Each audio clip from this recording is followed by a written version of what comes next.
Baik, assalamualaikum warahmatullahi wabarakatuh. Muhtomi nama saya, Prodi Manajemen Bisnis Syariah.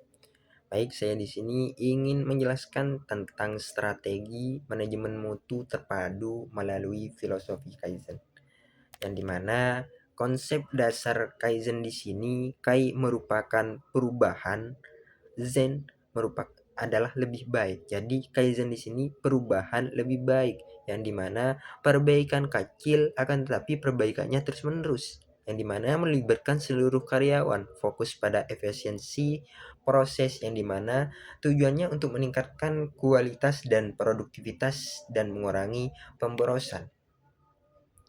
Jadi, manajemen mutu modern di sini telah berkembang dari sekedar kegiatan inspeksi produk menjadi suatu sistem manajemen yang bersifat holistik, strategis, dan berorientasi pada perbaikan berkelanjutan. Dalam konteks ini, filosofi Kaizen di sini menjadi landasan utama yang menekan pentingnya perubahan kecil yang dilakukan secara terus-menerus oleh seluruh anggota organisasi, mulai dari manajemen hingga operator produksi.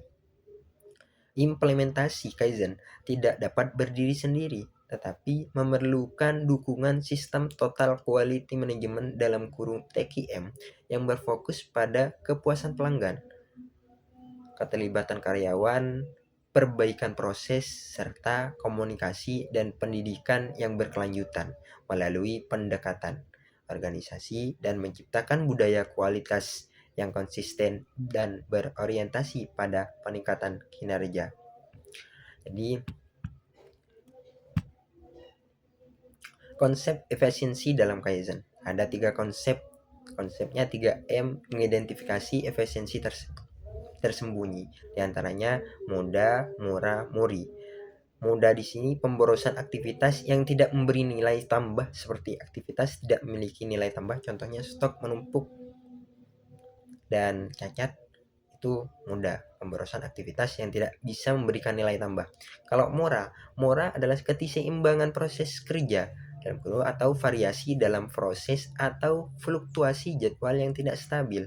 Jadi jadwal yang tidak stabil itu murah. Kalau muri, beban kerja berlebihan pada manusia atau mesin. Contohnya kayak kelelahan dan kerusakan, itu muri.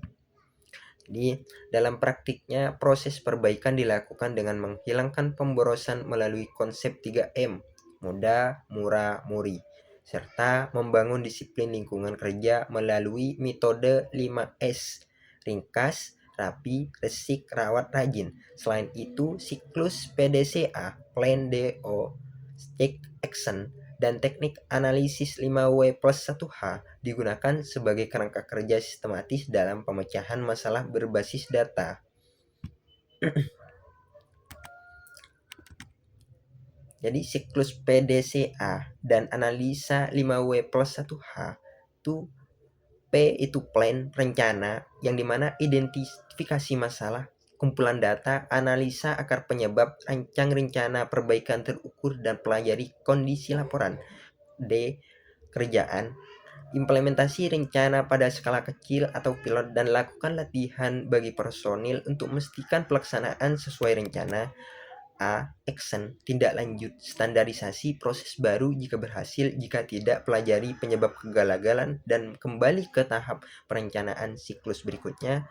C. Periksa, PDCAC, pantau hasil dan bandingkan dengan target. Diperlukan objektivitas dan kejujuran dalam melihat data untuk menilai efektivitas solusi. Jadi, pengambilan keputusan dalam manajemen kualitas juga didukung oleh penggunaan alat pengendalian kualitas statistik TKSITPOL, terutama Checksheet, untuk pengumpulan data dan diagram Pareto untuk menentukan prioritas masalah berdasarkan prinsip 80/20.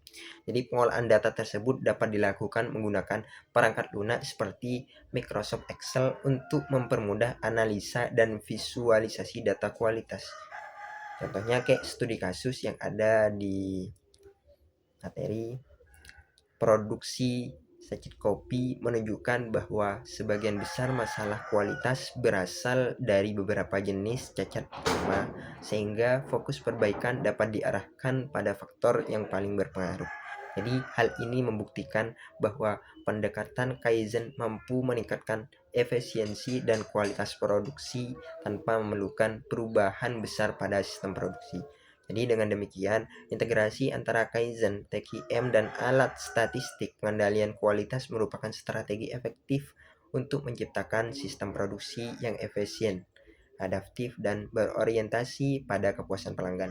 Jadi dalam dunia pendidikan, teknik industri, penguasaan konsep filosofis, dan keterampilan teknis ini sangat penting untuk membentuk lulusan yang mampu melakukan perbaikan berkelanjutan serta memberikan kontribusi nyata bagi perkembangan industri di masa depan. Sekian dari saya. Wassalamualaikum warahmatullahi wabarakatuh.